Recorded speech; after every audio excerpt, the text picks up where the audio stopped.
reproductive system, I mentioned the fallopian tube. And when I was talking about infertility in women, I mentioned the fallopian tube. The fallopian tube is a part of the female reproductive system that is located between the uterus, that is the womb, and the ovary. Now, when the egg is released from the ovary, it travels through the fallopian tube, and then it may or may not be fertilized depending on if there was any sexual intercourse or not. Now, if there is a blockade in the fallopian tube, it can lead to infertility. I'll be telling us some of the things that can cause this blockade. If for any reason this egg cannot travel down from the ovary through the fallopian tube, like the name implies, tube is like a tube. There are two on each side of the uterus. So if there is a blockade, it can lead to infertility. Now, what can cause this blockade? Infections can cause this blockade. Sexually transmitted infections, especially gonorrhea and chlamydia. Gonorrhea infections and chlamydia, they can cause a blockade in the fallopian tube. Now, when there's a sexually transmitted infection, it can travel up from the cervix through the uterus, and then it will get to the fallopian tube, and it's going to cause a blockade at the end of the day. So you see, there is need to treat any sexually transmitted disease very, very well and in a hospital.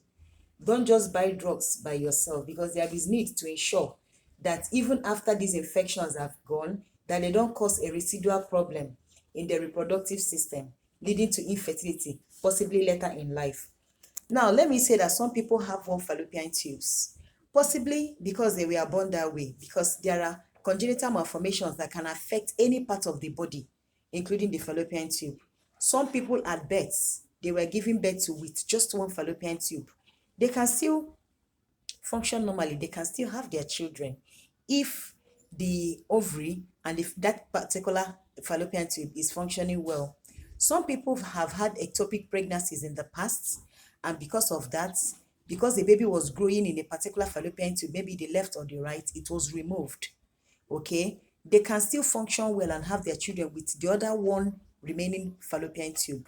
So that there is a tubal factor. Tubal factor is when the fallopian tube is causing infertility. Tubal factor in infertility must not really occur because somebody has one fallopian tube.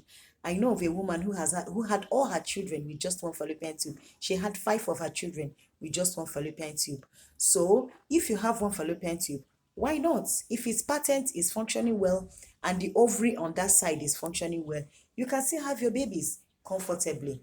Okay, but if there is a blockade in the fallopian tube, then it might be a problem, because it's not going to allow the egg to travel from the ovary and get into the uterus for fertilization and then for implantation subsequently.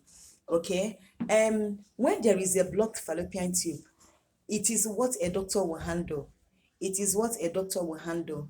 The technique is called hysterosalpingogram. That is a test that will be done to see if the fallopian tube is blocked or not. But it's a doctor that will send you for that.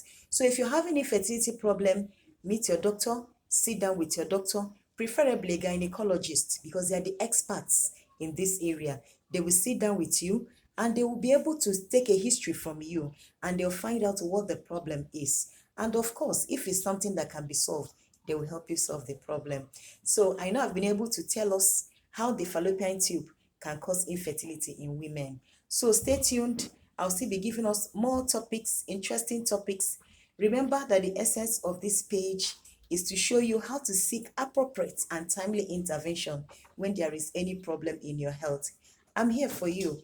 Ask those questions. Share these videos, please. Just share this video so that others can also come across them and others can also learn. You feel free to ask your questions beneath this video. Post your questions. I want to see those questions. I want to answer them. I want this page to be as interactive as it can be. So thank you for staying tuned today. See you some other time. Bye.